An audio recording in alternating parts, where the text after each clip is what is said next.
Welcome back to another episode of the Star Sports Podcast. I'm Jackson Cruz alongside Aiden Ortson. Let's dive into it. All right, so baseball's set to begin their season on February 14th, Valentine's Day. Perfect place to go on a date.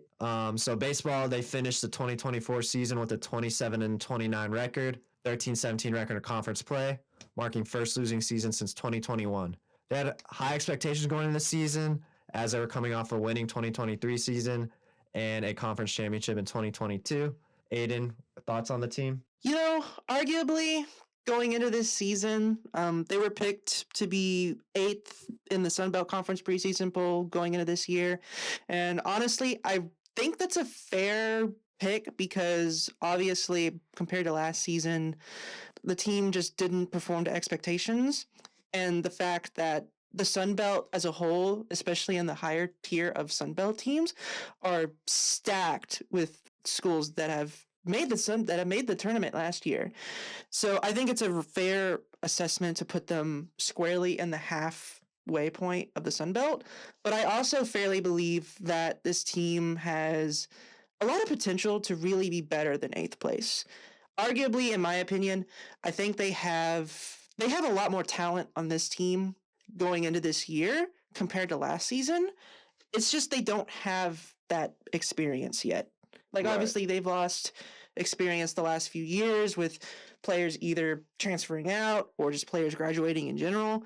But I would argue that they have a lot more incoming talent, especially with how the recruiting class went, picking up players like Carson Laws or Jackson Tier or Coy DeFury, and I'm really excited for the pitching aspect of this team because pitching aspect, to me, if we can capitalize on our pitching compared to last season, I'm really excited, especially for players like Jackson Tier, because when he was in... Where did Jackson Tier play at? He came from Trinity. 2 seasons at Trinity, 1.47 ERA, 134 innings. Yeah, he's insane. Because I know when I checked him out before, I know he had like a career high 20 strikeout game against Wisconsin Whitewater. He also had a no-hitter against Austin College, and then he was an All-American last year in Division III. If we see like action from him this year, I'm pretty excited. And Carson Laws too is also a pretty exciting name, like for a new face, just because like recently by D1 Baseball, he was ranked as the 83rd like top relief pitcher in the country. Yeah. And so we definitely need better relief pitchers. Like last season, like we just could not finish close games at all. And it's not like pitching contributed really a whole lot. Mm-hmm. So it's like that definitely helps to have a really good relief pitcher. Yeah, and he can hit 99 miles per hour. Sits in the mid 90s. Didn't really see a whole bunch of that last season. So bringing some heat to the bullpen is definitely needed. Also got Matthew Tippy in that bullpen. Should be a key piece. But yeah, with 29 new faces, like a lot of new JUCO transfers, like team looks a lot different from last year. Got Davis Powell no longer at the team. August Ramirez, Dalen Pena went over to Oregon. Aaron Lugo, the one with the bubble blowing home run last year. He is with Houston, and then Patino, Cameron Wheel, Cade Manning, just a lot of key players for the Bobcats last few seasons are no longer with the team. Even though all those guys have a lot of talent, given how everything went last year, kind of seems like blowing things up is the way to go. Mm-hmm. I mean, they kind of had to do it, but right. But yeah, Sam Hall, Austin Eaton, and Drayton Brown are all returning. I really liked what I saw from Drayton Brown last year, even though it's not like he pitched really hard. It's not like he had a bunch of different pitches, but he held it. He held his own. He had one of the best ERAs. I think he had the best on the staff. Yeah, and I believe so. Yeah, he just got outs. Then Sam Hall and Austin Eaton returning. They were key starters last year. Sam Hall, he kind of struggled a bit, but he showed like a lot of signs of greatness, especially early on. Austin Eaton was pretty solid overall too. And then of course, Jackson Tier joining, that creates a lot of competition in the starting rotation. Mm-hmm. But overall, like, I feel like we just don't, some random guy could also come out and just be the new ace, Yeah, I feel that for sure. Just the way that how I mentioned earlier that I truly believe that this team this year has a lot of potential. They have way more talent this year compared to last season. I think it's more about how they just build up that experience together, and they bring and it helps to have experienced coaches too. Oh, yeah. Forgot to mention David Pearson, also former MLB coach, is with the team now, right? Yeah, David Linehan, I believe is his name. Yeah, Linehan. Yeah. So having those guys definitely help that. Especially Pierce, I think, from former Texas Longhorns coach. He definitely brings a lot to the table. And just to have experienced coaches along with a team that I think really has a talent cap of like, its ceiling is so high that I arguably honestly believe that this team is probably going to be a force to reckon with in conference play, even out of conference play too, because I mean this year we have a lot of exciting matchups with baseball. We opened up the season against Binghamton, which over the past 13 years or whatever, they've won a combined 10 conference regular season games and postseason titles. After that, that's when we go to Arlington and we play number 17 Oklahoma State, which is a very early test to kind of show just how good this team can really be. And then right after that, we play last year's Big Ten's, I believe they were regular season champions, or they might have done it also in the tournament too. They play Illinois at home. And then they also have a bunch of exciting other matchups too, whether that be TCU, Baylor, a Texas home and home again, and then of course the Aggies. And the Aggies might actually be a really exciting game, honestly. That's in College Station, I believe. Yeah, it is. Yeah, playing the reigning champions will definitely be exciting. The runner-ups. Yeah. My bad. Sorry, Aggie fans. Forgot they lost.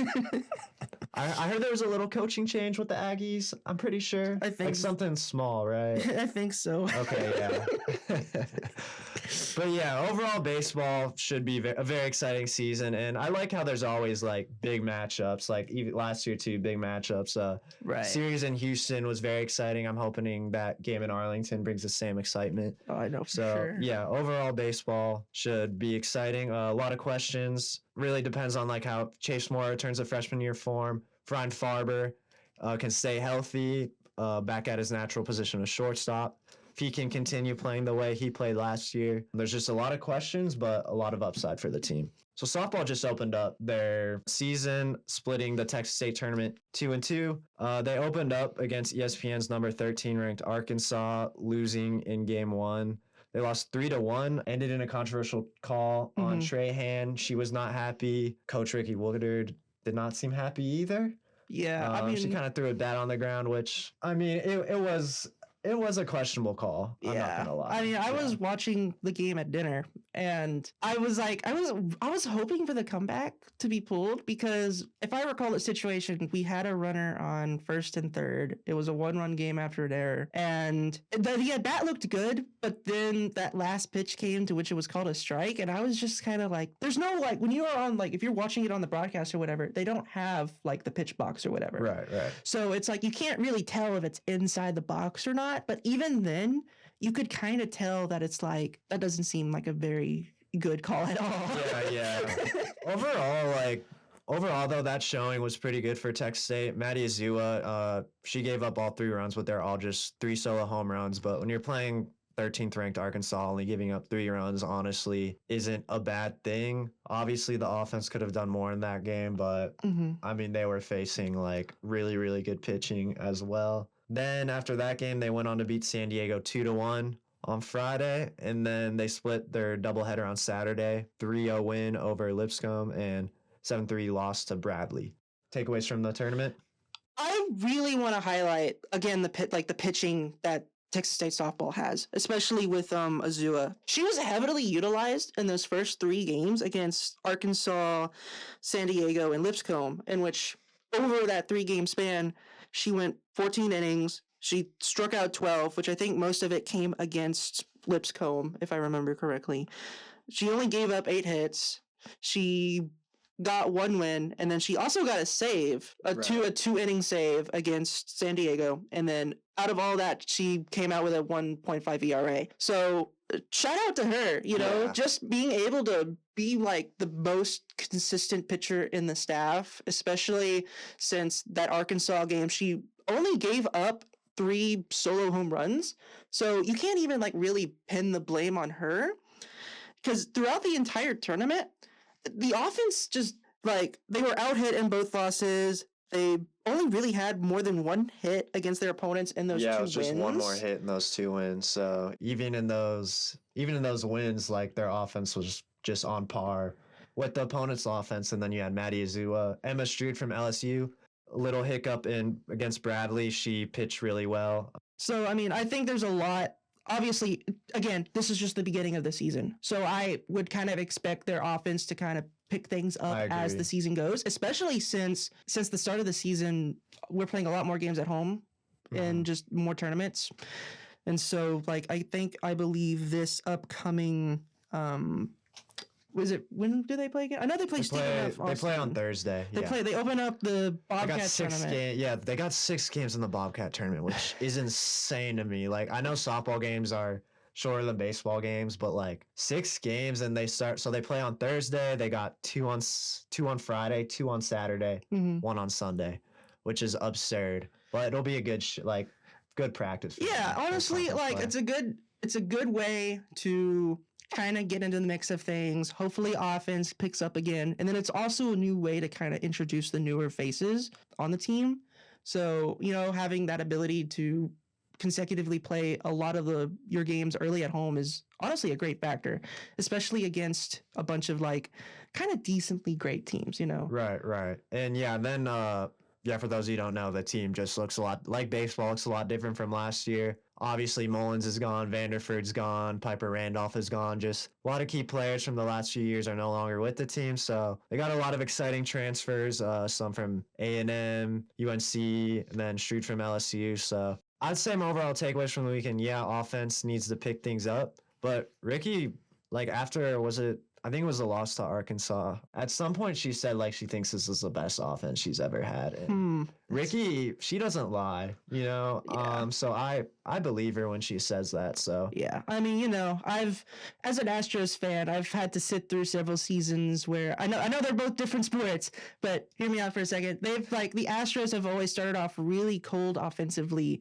to start off the season. Last year especially. Yeah, last year. I'm not a Astros fan, but I remember like a couple months and everyone's like, they're not gonna make the playoffs. Yeah, and then it's like at some time it just clicks, and then they just start popping off on offense. And it's like, I have a feeling this is going to be the same thing with Texas State softball, It's like... I do think last year, like, they had a bunch of good players like Randolph and Vanderford on offense. I do feel like they were still carried a lot by Mullins.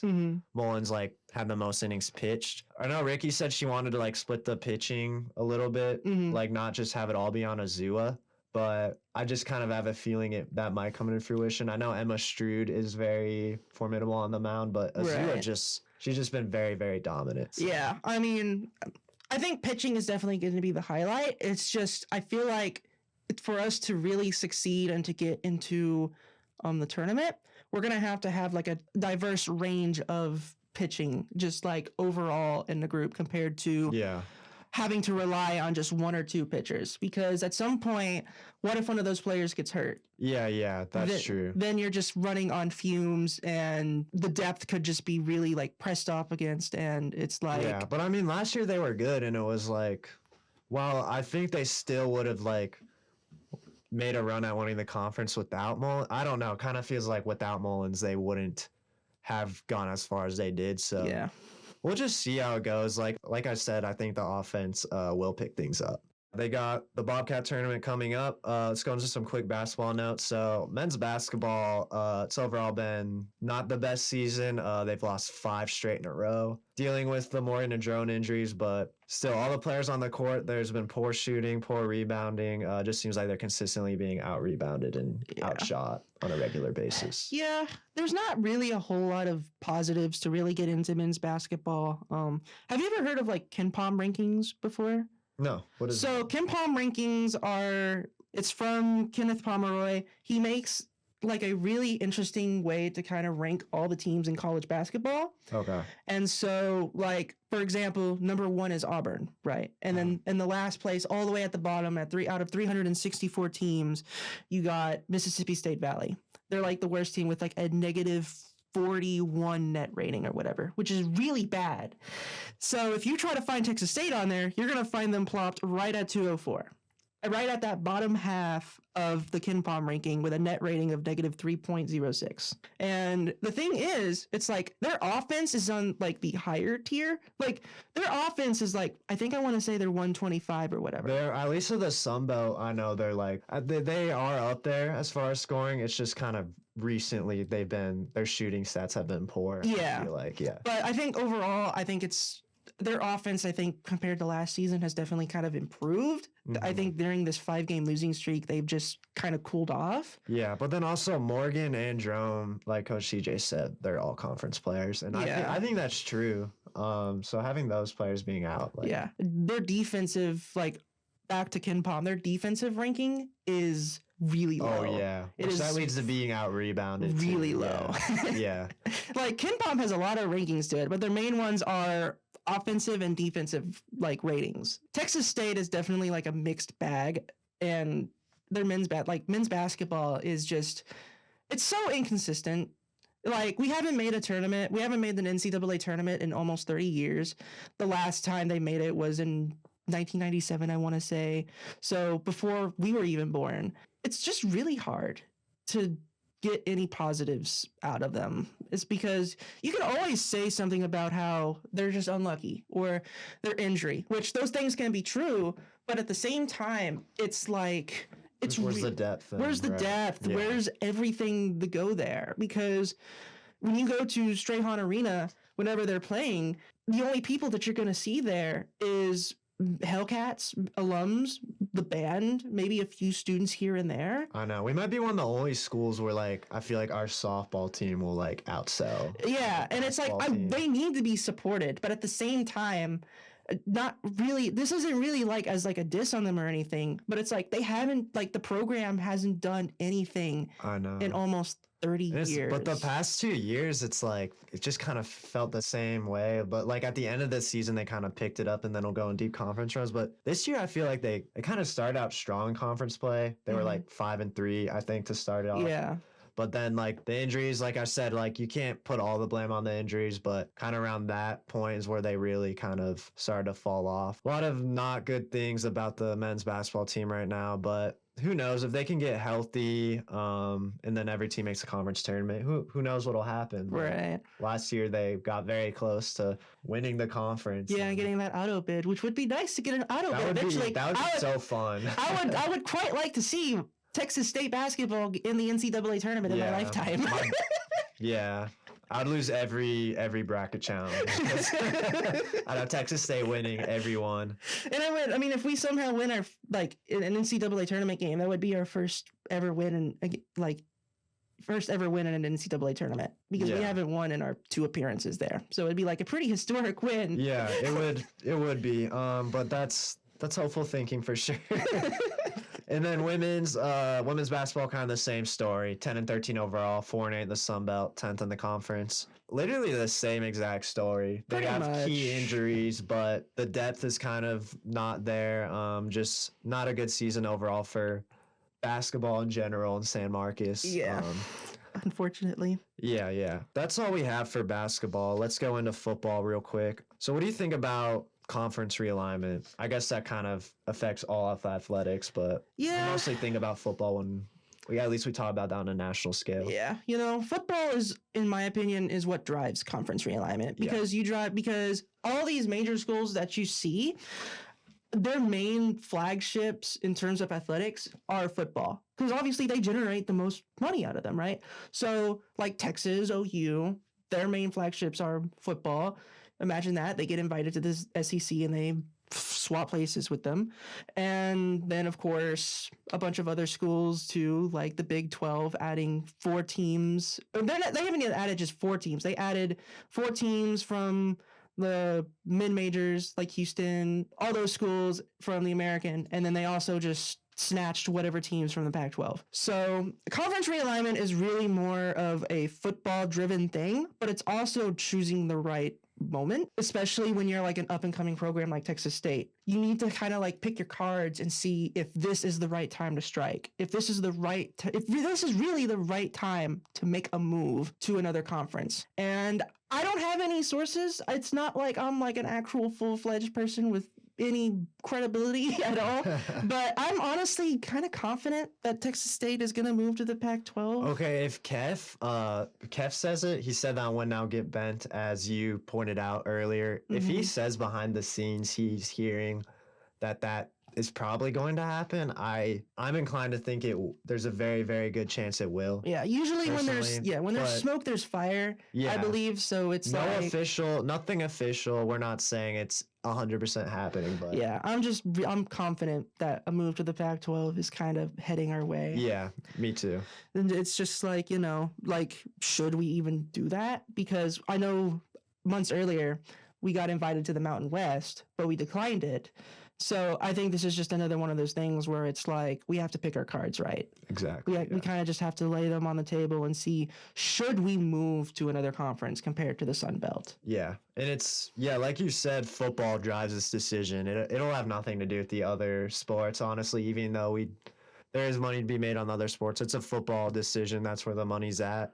And I mean, the football program's on the rise, like back-to-back First Responder Bowl wins, and then just a lot of new coaches with the program right now. Kenny's made a lot of changes with coaching staff. So yeah, a lot of turnover, but a lot of the things that you can say about his new coaching staff is a lot of them have ties with Kenny himself. Right. So Randy Martinez, right? Yeah. He used to be with us, actually. He's the wide receivers coach. He was just the running backs coach at Stephen F. Austin. We got a lot more. So Randy Martinez, I mean, he previously worked with Kenny as a director of recruiting. And then we had Dane Evans, who's now the assistant quarterback coach and a pass game specialist. He used to be with Kenny when they were at Tulsa all those years ago. So there's another Kenny connection there. And then Landon Kiopel, who our new offensive coordinator, he worked with Kenny in Incarnate Word and Hawaii. Right. And he was calling plays the bowl game. I don't know if you heard about that, but he was helping. At least it appeared. Yeah. Although at the press conference Kenny just had, I think he did say like he was working with him. Yeah. On the plays. So I mean, obviously, I guess that was just a kind of little preview. Yeah. Does that? Yeah. A little practice for next season. Yeah. Tanner Burns from Auburn, he's our new associate head coach, special teams coordinator, and defensive assistant, which he is the only one that I've probably noticed that doesn't really have like an outright Kenny connection. And all these new assistant coaches, they all have Kenny ties. Right. And so, and obviously from even before when they, with the other coaches, all of them had Kenny ties in some way, which I believe they all worked with him previously, either at Incarnate Word or somewhere else. It's kind of telling if there's a new offensive or defensive position open at Texas State. It's more than likely if Kenny is still around, it's going to be someone Kenny trusts. Yeah, I mean, that makes sense to me. He wants people he knows, like, but I mean, if you got Tanner Burns, I mean, who knows? Maybe he does have ties we don't know about. Yeah. He's from Auburn, so you see that name, you're like, okay. Yeah. Okay. But yeah, like, personally, I think it's good what Kenny's doing, getting coaches where he has ties to already, trust them already. There's no like questions about their character, at least in his eyes, you know what I mean? So it also helps because just thinking about our recruiting class going into this upcoming season, which is actually crazy to think about. 45 total players that we've signed in this recruiting class so far. That's just how college football is now. I mean, It makes sense because it's just, it's players could just right there, basically. Players come and go now in this new world of NIL. But yeah, I'm excited about that linebacker, Jaden Bradley. He is the second highest rated recruit for Texas State. Based on 247 composite. Based on 247 composite, yeah. Yeah. I'm also really excited for him. I'm actually excited for a lot of players that are coming into this class. I like Greg Burnell, that running back from UNLV. He was in a decently kind of stacked running back room. So I guess it'd be good to kind of see how he will take this position here at Texas State. Yeah, with Lincoln Pear already there. Yeah, Lincoln Pear. Also that other running back recruit that we got from San Antonio. I forgot his name, but he's also one there. The quarterback room is also going to be very interesting to me. Yeah, there's like 6 quarterbacks in that quarterback room. I like what? I like Giovanni McCoy the most. I would say McCoy, from what I've been like at least reading and like looking, it seems like McCoy's the most likely. Yeah, that's what I'm leaning to. Yarnell's got a lot of experience too, but I think it'll be McCoy. Yeah, McCoy. I know Holden Geriner. Holden Geriner doesn't really have a lot of experience, but it's just like that because he came from Auburn. Yeah. That power 4 kind of experience there, and the fact that he was kind of like a highly touted recruiter, whatever, coming out of high school, to where it's like he has potential. He just never got playing time when he was at Auburn because he was always stuffed on the depth charts. Right. So he's also another kind of name to look out for. And I very much think though that Kinney doesn't have like, wow, I think it'll most likely be McCoy. I don't think he has one. He's like, it'll for sure be. You know what I mean? Right. That's why he's getting everyone. Yeah, because the quarterback room is so large at this point to where basically anyone could win. I don't think there's a for sure front runner, but to me, I think just out of a pure speculation, I think in my mind, McCoy has to be the current kind of running you have to like lead off with because he has the most experience out of Idaho and then Oregon State, which at Oregon State before his injury, he was pretty solid before he got hurt and then he eventually just got benched, which is probably one of the main reasons kind of why he left Oregon State, I would imagine. And I also really like Jaden Bradley, as you said, is someone that I also really like. Offensive line Preston Ward. He was also, I think he was pretty good when he was, I forgot what high school he came from, but it was from like the Dallas area or whatever, I believe. And then they also won a state title there. A wide receiver that I actually really like is Quincy Brown. From Nicholls State. He's like this physical, big wide receiver. He kind of brings something new to the table that I think that in Kenny's time at Texas State, his wide receivers doesn't really like have that type of like talent or whatever. Like really big, tall, but yeah, really like big. Moss type stuff. He's not like super big, but he's still decently sized to where it's like he's like a possession catch type of wide receiver. Gotcha. A guy you can like throw it to him when there's a corner right on him. Yeah, or like he would be like a good red zone target or whatever. Right. Which would definitely help going into next year as well. I just like Quincy Brown. There was another wide receiver that was supposed to sign here. He played at Cincinnati and UTEP, but he wasn't on the signing thing. So I'm not sure if he's still coming here. I'm sure he is. If he wasn't on that official list, at least it's probably not official right now because that list of 45 signings was provided by Texas State Athletics. So yeah, that could be like a commitment or something like that. Yeah, I mean, he committed. So yeah, it seems like maybe he committed and just didn't go through. And then I really like Aiden Jones, not just because he literally has the same exact first name as me, or the fact that he played at Prairie View A&M, which is literally right down the road from where I actually live at. Shout out Waller.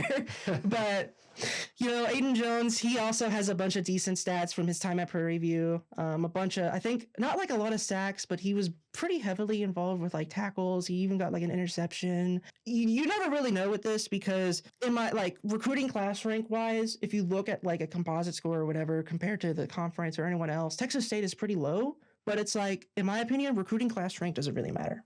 Right. It's more about how you develop those players. And Kenny has always done a serviceable job of bringing in recruits and then also developing them into quality, good football players. Right. I agree. That's all we got for today. Thank you guys for listening to the second episode of the Star Sports Podcast. I'm Jackson Cruz. This is Aiden Orton, and we're signing out. Thank you. See ya.